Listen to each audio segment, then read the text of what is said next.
I think I wanted to do another quick one. I'm gonna wash up, and then, damn, I'm already freezing. Anyway, all this talk about masculinity and all the other stuff. You know what movie, or yeah, well, you know what movie I think represent male masculinity? It's not perfect, but I think it's real close. Because I don't want to say anything's perfect. I don't want to say anything's perfect, but this one is real close. And I'd say it's the movie 300. And a lot of y'all thinking 300, you know, like the one with the like Spartans and draws and some shit like that. It was like, sounds crazy, but hear me out. As far as, you know, the machismo goes, it has that. It has rules that, you know, strict rules that, you know, people stand by. Like, if your baby is like, has any type of deformity that's throw it away, it's fucked up. I think that's what the part that's not perfect, because, you know, if there's but at the same time, the way the Spartans was, you have to be at least formal, and you'll learn why later in the movie. So, you know, if your baby doesn't have any deformities, they throw it off, and if it does, you know, they raise it. So you already, at a young age, you already get this rite of passage as a man.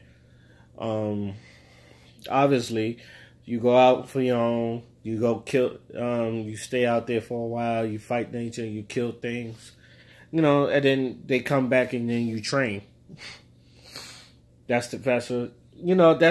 Every Spartan has done this.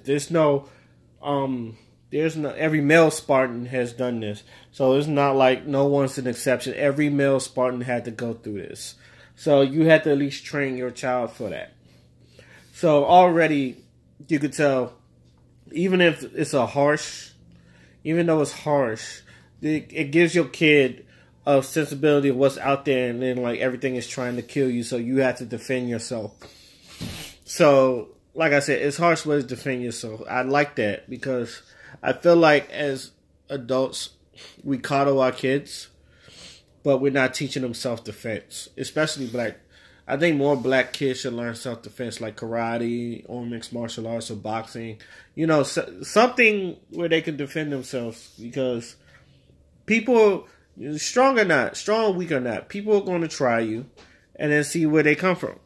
And to me, it's your job. Let me just take my glasses. Why is it blurry? Anyway, it's your job as a person to, like, I would say, defend yourself. So after that, you know, like, it's this scene where the black, he is black. Well, you know, the Persians, I believe it's the Persians. You know, Xerxes' men come through. And you know, Xerxes, he was trying to get up all the kingdoms, and he wanted all the kingdoms to bow to him because he was some sort of a god. Now, keep that in mind, too. It was like Xerxes, the villain, had this god complex. And Leonidas was like, no, the whole time.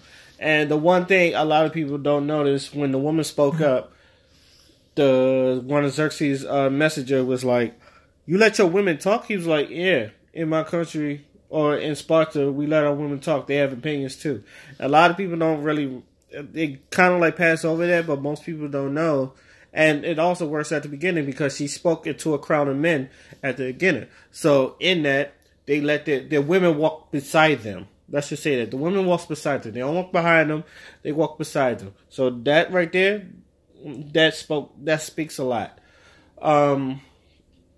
When they was going to war, you also saw the guy with the deformity, and right there it was like he wanted to be a Spartan.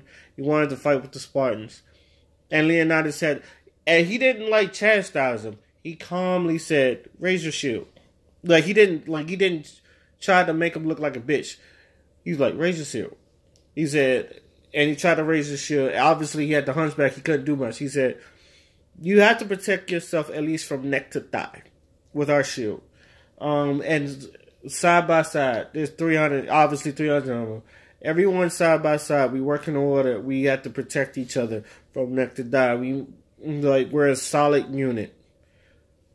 That's another thing I think people should, as much of a solid unit the 300 Spartans was, because they sent many armies, and though some people died, there was you was still a solid army, and they was difficult to beat, and it was just only 300 of them, and they were sending armies in them. So those people was on code, and that's what a lot of, most black YouTubers and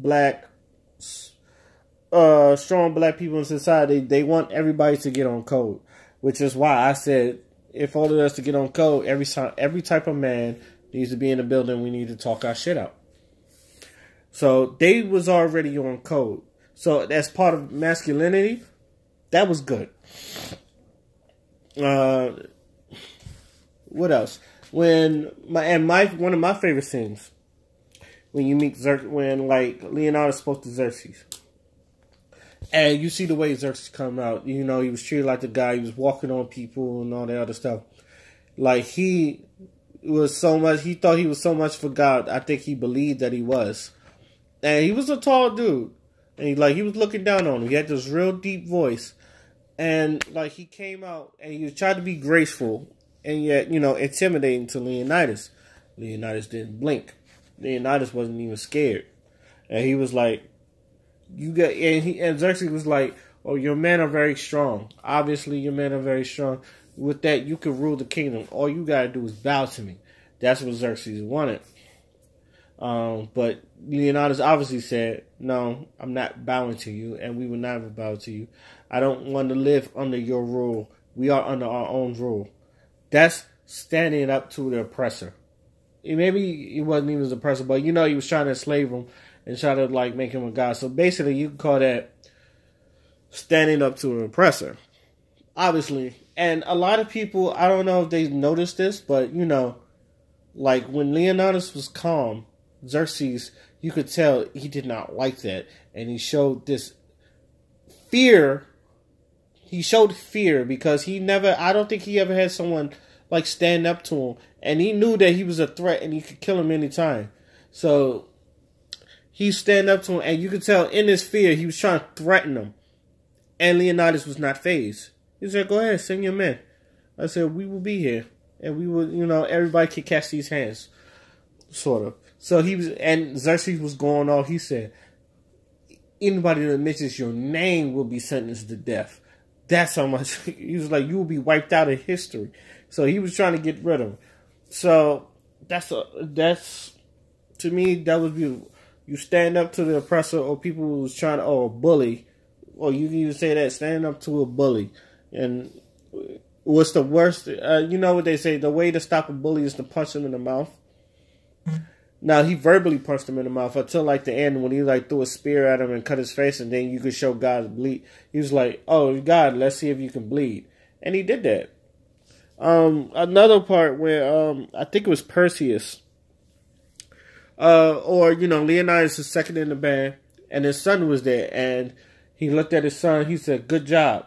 He gave his son kudos when he did. And then after he got the son got his head cut off, you saw the emotion in his eyes. It was anger, rage, and sadness. You saw that all. He expressed all that in that. So like I said in my last video, I feel like a lot of people want men to cry more or something like that. Or, when they show emotion, cry. And I feel like, why does it have to be crying? I don't think, like I said before, I don't think crying shows you as a weakness. But if I don't feel like it's worth crying over, I'm not going to cry over it.